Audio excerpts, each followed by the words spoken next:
مجھے بچوں سے پیار بھی بہت تھا اور میں بچوں سے ڈرتی بھی بہت تھی۔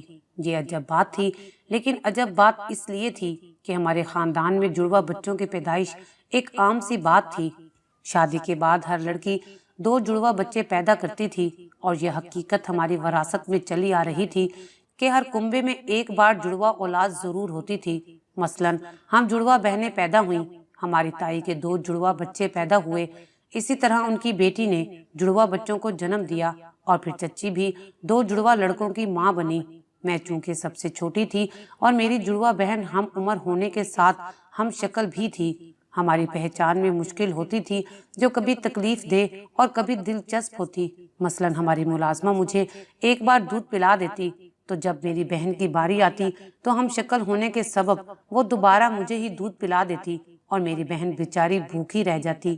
خیر، یہ تو ایک مثال کے طور پر بات کی ہے، ورنہ ہم دونوں بہنوں کی پہچان کی خاطر ایک کے بال کٹوائے جاتے جبکہ دوسری کے بال کافی لمبے رکھے جاتے تاکہ شکل مختلف نظر آئے اور دیکھنے والے پہچان لے کہ کون سی سائرہ اور کون سی نائلہ ہے۔ میرا نام نائلہ تھا۔ جب میں 14 سال کی ہوئی تو چھوٹی چچی کے ہاں 2 بچے ایک ساتھ پیدا ہوئے۔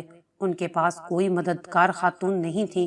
انہوں نے امی سے کہا، بھابھی نائلہ کو کچھ دنوں کے لیے میرے پاس بھیج دو۔ اسکول میں گرمیوں کی چھٹیاں تھیں، مجھے بھی ان کے گھر میں رہنے کا بہت شوق تھا کیونکہ میں کافی عرصے سے ان کے گھر نہیں گئی تھی۔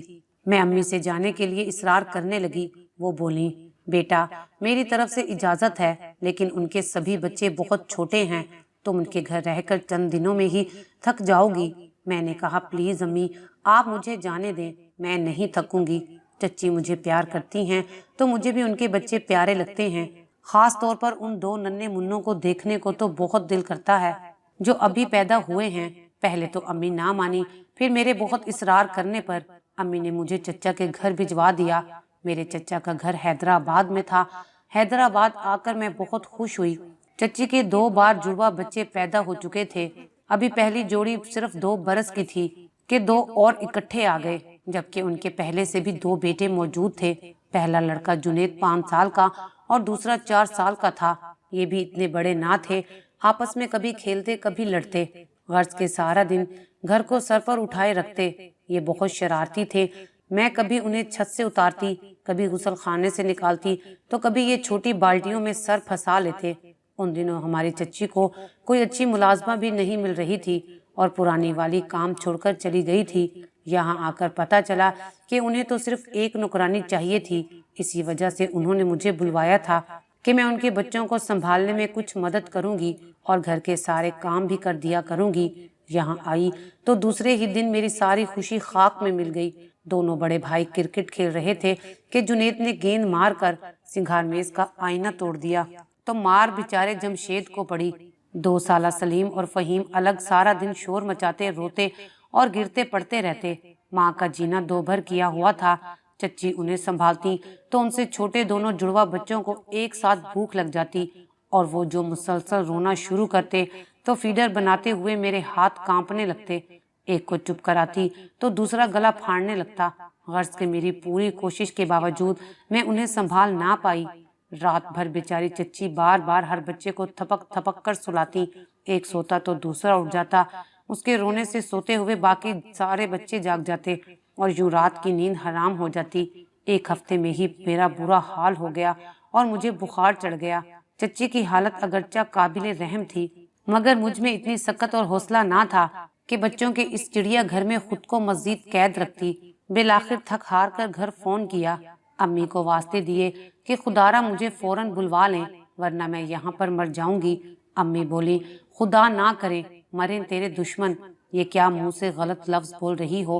میں نے تو پہلے ہی کہا تھا کہ حیدرآباد مت جاؤ، تم ابھی چھوٹی ہو، اتنی مشقت برداشت نہیں کر سکو گی، تمہاری چچی کوئی اور بندوبست کر لیں گی، مگر تم اس وقت نہیں مانی۔ بھلا تم اس قدر شور شرابے کی عادی کہاں ہو؟ اگر سونے میں تاخیر ہو جائے تو تمہاری طبیعت خراب ہو جاتی ہے۔ جو وقت پر سونے وقت پر اٹھنے کا عادی ہو وہ بھلا ایسے گھر میں کیسے چین سے رہ سکتا ہے جہاں ماشاءاللہ اتنے سارے جڑواں بچے ہوں۔ خیر، پھر انہوں نے میری التجا پر ترس کھایا اور اگلے دن ابا جان کو مجھے واپس لے جانے کے لیے بھیج دیا۔ ایک چچی ہی نہیں، اپنے خاندان میں جس خاتون کی جڑواں اولاد ہوتی تھی میں نے بچوں کی پرورش میں ان کا برا حال دیکھا تھا کہ نہ انہیں دن کا چین تھا، نہ رات کی نیند انہیں نصیب ہوتی تھی۔ میں سوچتی تھی اگر میری شادی ہوئی اور مجھے بھی ایسی صورتحال درپیش ہوئی تو کیا ہوگا؟ میں تو سچ مچ اپنا ذہنی توازن کھو بیٹھوں گی اور پاگل ہو جاؤں گی۔ دن گزرتے گئے اور میں شادی کی عمر کو پہنچ گئی۔ میرے لیے رشتے آنا شروع ہو گئے۔ پھر اچانک جب بڑی تائی نے اپنے بیٹے کے لیے میرا رشتہ طلب کیا تو میں گھبرا گئی۔ ان دنوں میری عمر 17 برس تھی اور میٹرک پاس کر چکی تھی کہ میرے تایا اسی ضد پر اڑ گئے کہ اب میری شادی کروا کر ہی رہیں گے۔ انہوں نے والد صاحب سے اصرار کیا، نائلہ کا رشتہ میں اپنے سبحان کے لیے چاہتا ہوں، تم انکار نہیں کرو گے؟ ویسے بھی ہمارے ہاں شادیاں خاندان میں ہی ہوتی تھیں اور تائی کے ہاں بھی ایک بار جڑوا بچے ہو چکے تھے، ایک جو میرے نصیب میں لکھے تھے، یعنی میرے ہونے والے شوہر سبحان اور ان کے ساتھ جڑوا ان کی بہن پیدا ہوئی تھی جو اب میری نند بننے والی تھی۔ میری نند کی شادی پہلے ہی ہو چکی تھی اور وہ ابھی تک بے اولاد تھی۔ یہ بھی عجب المیہ تھا کہ بیچاری میری نند ریحانہ شادی کے بعد 3 سال تک اولاد کو ترسی، حالانکہ باقی سب کے ہاں اللہ تعالیٰ نے اپنی رحمت برسائی، ایک نہیں ہر بار 2 بچے ایک ساتھ بخش دیے تھے۔ بے شک اولاد بڑی نعمت ہے، یہ ایسا میٹھا پھل ہے جو اس سے محروم ہوتے ہیں کوئی ان کا دکھ پوچھے، لیکن میں نے اپنے خاندان میں اولاد کی اس نعمت کی پرورش میں جس طرح ان کی ماؤں کو خجل خوار دیکھا تھا، تب سے جڑوا بچوں سے ڈر لگنے لگا تھا۔ خیر میرا رشتہ طے ہو گیا، 2 ماہ بعد شادی تھی۔ شادی کی تیاریاں ہونے لگی۔ میں ہر وقت دل میں یہی دعا کرتی رہتی کہ اللہ پاک مجھے 2 جڑوا بچے ایک ساتھ مت دینا۔ میرا یہی سوچ کر برا حال تھا۔ بالآخر میری شادی کا دن آ گیا اور میں دلہن بن کر سبحان کے گھر آ گئی۔ شادی کے سال بعد اللہ تعالیٰ نے اولاد کی نعمت سے بھی سرفراز کر دیا۔ پہلے بیٹی اور پھر بیٹا ہوا، دونوں میں 4 سال کا مناسب وقفہ تھا۔ میں سکون سے رہی اور جڑوا بچوں کی خوشخبری سے جو ڈر لگتا تھا وہ جاتا رہا۔